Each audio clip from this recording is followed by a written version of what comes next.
Saudara-saudari yang terkasih dalam Tuhan, selamat malam dan selamat baku dapat. Tema renungan pada malam hari ini yaitu prioritas ideal adalah waktu untuk Tuhan.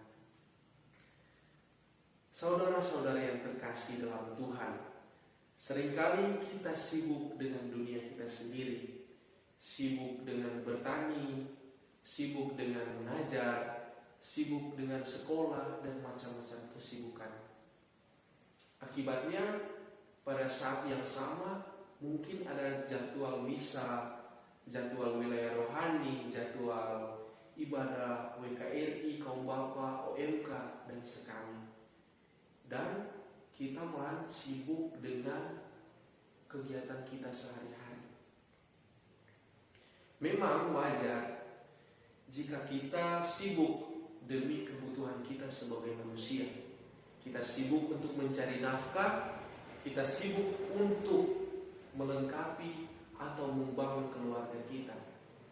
Namun satu pertanyaan yang pokok, apakah kita semua dalam kesibukan setiap hari kita masih menyempatkan waktu untuk Tuhan? Saudara-saudara yang terkasih dalam Tuhan kita Yesus Kristus, bacaan hari ini kisah Maria dan Marta menjadi inspirasi bagaimana mengutamakan dan memilih sesuatu.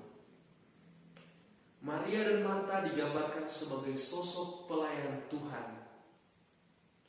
Maria mendengarkan Tuhan dan Marta melayani Tuhan.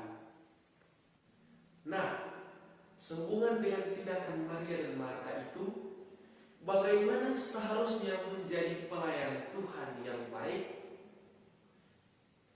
Dalam Injil diceritakan bahwa pada saat Tuhan ada di rumah, seketika itu Marta merasa bahwa ia dibiarkan seorang diri dalam melayani Tuhan. Marta berkata, "Tuhan, tidakkah Engkau peduli bahwa saudaraku membiarkan aku melayani seorang diri?"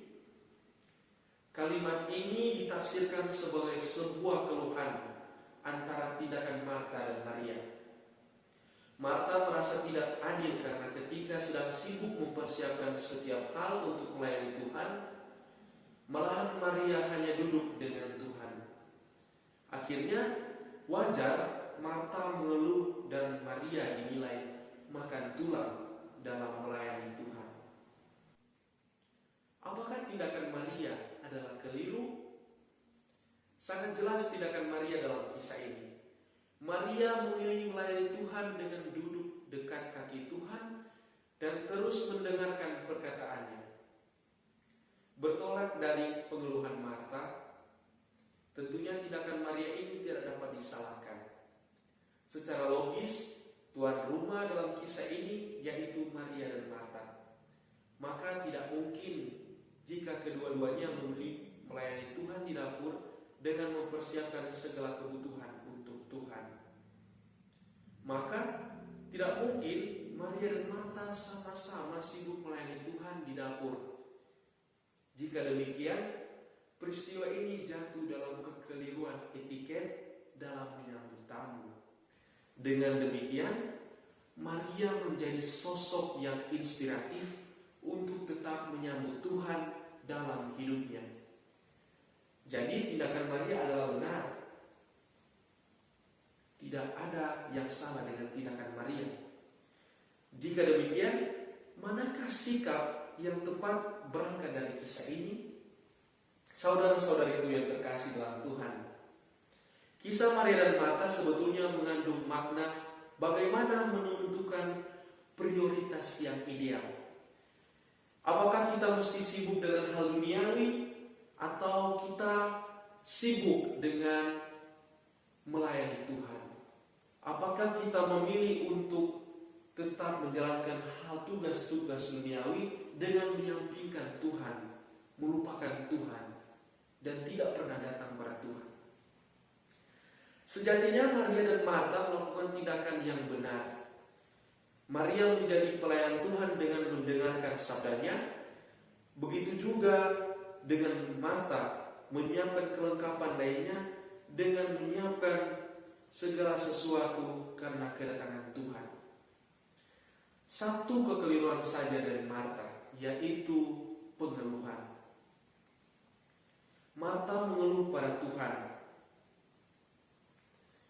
Atas pengeluhan itu, Marta jatuh dalam kesalahan. Marta mengira Maria malahan makan tulang dalam menjadi pelayan Tuhan. Akhirnya Tuhan bersabda kepada Marta, "Marta, Marta, engkau khawatir dan menyusahkan diri dengan banyak perkara." Seruan itu dimaksudkan bagi Marta yang telah dihantui oleh kekhawatiran dan membawanya pada tindakan-tindakan yang kurang tepat. Semestinya Maria tetap menjalankan tugas pelayanannya pada Tuhan. Begitu juga dengan Marta yang tetap menjalankan tugas pelayanannya pada Tuhan. Pelayanan untuk Tuhan seharusnya dilaksanakan dengan ikhlas hati, dengan ketulusan hati, dan dengan senang hati. Maria menjadi sosok yang benar dalam kisah ini, karena Maria menjalankan tugasnya dengan sempurna. Saudara-saudara yang terkasih dalam Tuhan kita Yesus Kristus, kisah Maria dan Marta ini menjadi inspirasi bagi kita dalam kehidupan setiap hari. Walaupun kita berkewajiban untuk menafkahi keluarga, menjadi mapan, fokus dengan tujuan-tujuan hidup kita, kita mesti mengingat identitas kita sebagai orang Kristen. Identitas sebagai orang Kristen yaitu menjadi pelayan Tuhan. Ada satu corak khas yang menjadi kebiasaan di umat kita. Pada waktu seharusnya untuk Tuhan, malahan kita mementingkan diri dalam kesibukan duniawi. Kita malahan ke kebun, ada yang batifar, ada yang menanam minum, ataupun ke sekolah.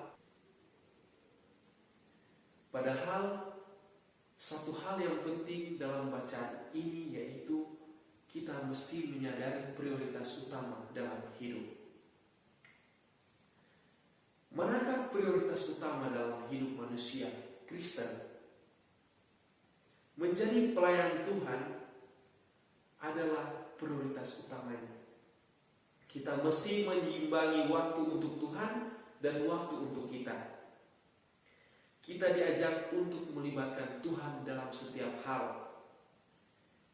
Jadi, tidak boleh kita hanya sibuk dengan hal-hal duniawi saja. Kita tidak boleh sibuk dengan pekerjaan-pekerjaan kita saja. Kita mesti menyeimbangi antara waktu untuk Tuhan dan waktu untuk kita.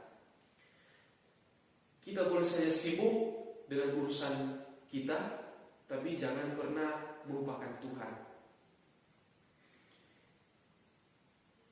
Mengikuti ibadah harian, mengikuti misa, dan ibadah lain bukanlah menjadi suatu penghalang bagi kita, melainkan mendekatkan diri kita pada Tuhan, sang sumber rezeki itu.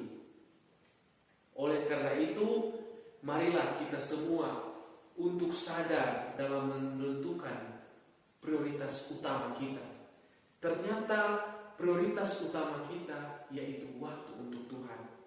Walaupun kita sibuk dengan setiap hal yang ada di dunia ini, tetapi kita harus kembali kepada Tuhan. Karena Tuhan adalah sang pemenuhan diri kita.